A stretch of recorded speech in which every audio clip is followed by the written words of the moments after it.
Good morning and welcome to 5 Before the Bell, TheStreet.com's daily market preview and European market update right here from the heart of the financial district in central London.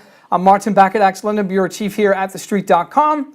I'm going to take you through those 5 things you need to know before the bell. And I suppose the first thing we should get to is the fact that global stocks have hit an all-time high today. The MSCI World Index, which tracks the value of indices around 46 different countries, traded at an all-time high earlier today before pairing gains a little bit. Now, we are looking at a mixed trading session here in Europe as we speak. We're pulling back a little bit on some indices and just clawing ever so modestly into the green on others. Part of the reason why is the fact that we had softer than expected trade data out of China for the month of July. We actually saw trade advance on a collective basis by about 8.8%, but that is the slowest growth rate of the year. It's still very, very healthy when you compare it to others, but nonetheless the slowest of 2017. So that had stocks pull back a little bit, but again only modestly so, because we did hit that all-time high on a world basis, and we saw actually the broadest measure of Asia shares rise about 0.2% by the end of the session.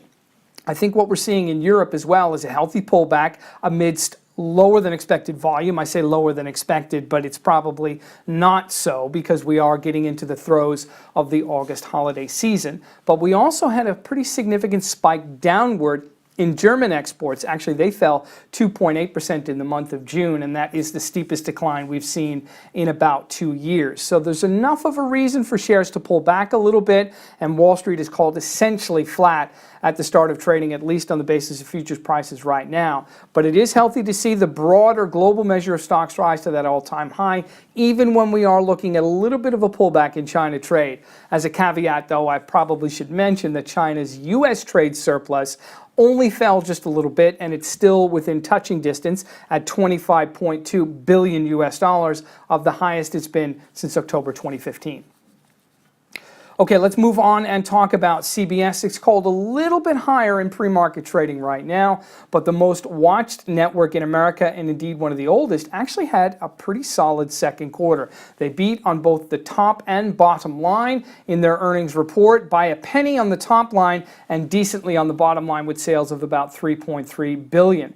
But what they're doing, however, is seeing an actual increase in ad sales, and that's very unusual for the U.S. media space, and it was built largely off of the back of the rights fees that it pays for the NCAA basketball tournament. We all know March Madness. We all participate in March Madness, maybe not on the hardwood, but certainly online because of the ways that we do our brackets, and we actually had an interesting share challenge here at TheStreet.com back in March, as you'll remember. But U.S. ad sales up 4.3%. Actually, we were looking at content licensing fees up 12% for CBS as well. So this was a nice little prick in the gloom of some of the U.S. media space because of course, the pressures that it's seeing all over the world with respect to viewers moving more and more online for their leisure entertainment, and of course, as a result, ad dollars falling at the same time. Now, CBS is talking about moving its all-access platform to international markets starting in the second half of 2018. I think that's a very interesting development. It's slow moving, but nonetheless, I think the fact that Les Moonves and others are seeing the increase in Netflix subscribers internationally is enough to maybe say, listen, our content is popular, we should start getting it monetized more quickly than we are doing so with foreign licensing. I think ultimately, though, this is an interesting shot across the bow to Disney, which of course relies on ESPN for a great portion of its earnings, given the fact that a very expensive sports property in the name of March Madness and NCAA basketball can increase ad revenue so significantly. But I think on the side of that, CBS isn't necessarily reliant on star sports presenters in order to generate this kind of income. And of course, we know that at ESPN, they are going through a massive and significant cost cut by jettisoning some of its more popular and more expensive presenters. So it's an interesting, again, demonstration in the way this industry is shaking itself out. But nonetheless, CBS really surprising on both the top and bottom line. Shares not reacting enormously. They're up about 0.6%, but nonetheless, this is a solid quarter and a decent second half outlook. Less so the case for Intercontinental Hotels Group, one of the biggest hoteliers in the world. They actually had a decent second quarter. However, the revenue per available room, RevPAR, which is a key industry metric, was disappointing, and that sent shares tumbling the most since September of last year. RevPAR grew at a 1.5% pace globally in the group, and actually in the United States fell by 0.4%. Now, this followed results last night from Marriott International, the biggest hotelier in the world, who actually said that RevPAR in the United States only grew at a 0.9% clip, much slower than its 2.2% global pace. And they actually trimmed their RevPAR forecast for the U.S. market into the second half of the year. Not by much, but by enough to be concerning. And I think what's interesting here is that you're seeing both of these hoteliers coming up against significant and increasing pressure from the share economy, namely Airbnb. Allianz Travel Insurance, for instance, only last week published a very interesting report which said that about half of Americans plan to use some portion of the sharing economy to plan their summer leisure activities, and that of course is hotel booking, and of course it's things like using Uber and Lyft. But the Airbnb portion of that is significant indeed, because you were seeing the ways in which hoteliers are being pressured in big global cities as a result of Airbnb's prominence. In Paris, for instance, authorities were pressured to compel Airbnb to register the interests of its owners, i.e. the people that are renting out the rooms, with official data providers in order for tax purposes and also for security purposes. We've also seen hotel groups in New York run ad campaigns that some people have said are a bit distasteful with respect to the nature of those using Airbnb and the fact that Airbnb isn't providing data that identifies easily the people that its rooms are being rented to. At least that is the allegation. Whether or not these are true is sort of the side point. What the important point is the fact that the sharing economy is pressuring traditional providers on an increasing basis. And as a result, it is actually clipping in real time the projections that these companies have for key earnings metrics. In the hotel space, this is RevPAR, and this is a number that you need to pay very close attention to if you're invested in the space. If you're not, it's still worth looking at when you consider the ways that these new upstart challengers are challenging the traditional providers, and again, watching the changing landscape in an industry that used to be dominated by people like IHG and Marriott and is now being less so because of, again, the rise of the sharing economy.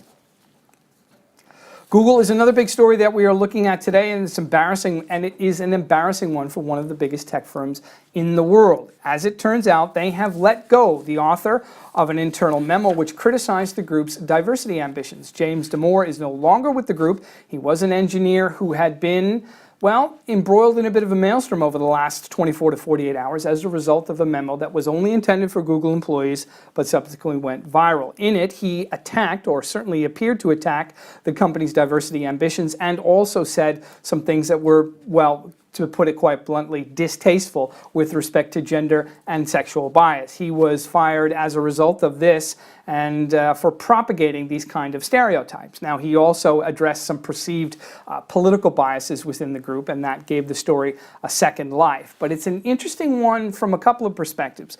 Firstly, it's worth remembering that Google is being investigated by the U.S. Department of Justice over unfair pay practices. The company denies this vehemently, but nonetheless, it's out there, and it's part of the broader story, not only in the tech industry, but indeed in industries worldwide. You'll recall here in the United Kingdom only a couple of weeks ago, the BBC was forced to reveal the pay structure of some of its on-air talent. It turns out that there was a massive discrepancy in the way that male and female presenters were paid, and the gap was troubling enough to be raised in British Parliament by certain lawmakers. So you can understand the sensitivity in this, and rightly so.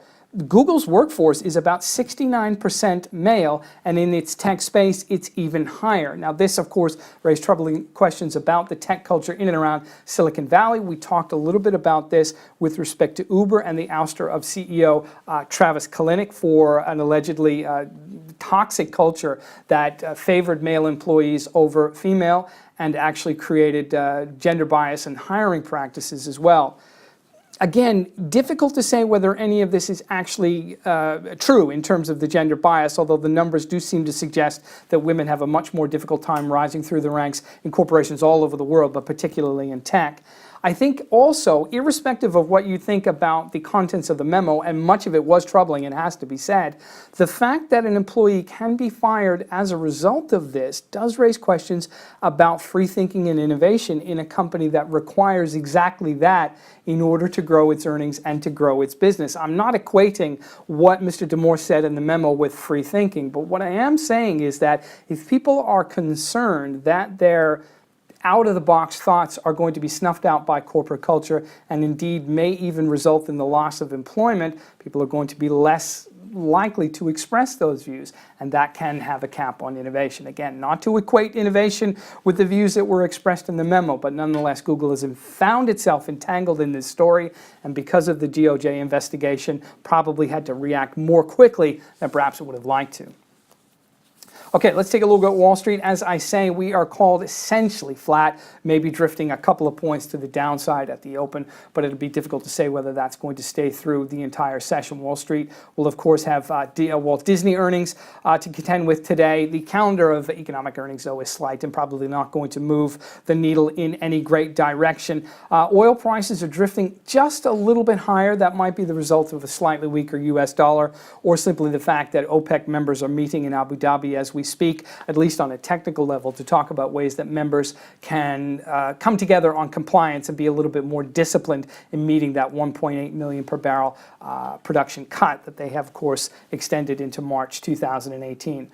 Apart from that, we're not seeing a whole lot of movement on asset prices. U.S. 10-year treasuries are trading kind of locked in at 226, and I say the dollar index is a little bit weaker, but nothing to write home about. We'll see if we can get to that 10th consecutive session gain for the Dow by the closing bell, but at the moment it's called about 2 points to the downside, at least according to futures prices. Well, that's it from me here in central London, and indeed 5 before the bell. I'm Martin Bakkerdax with TheStreet.com. Thanks for watching, and we'll see you tomorrow.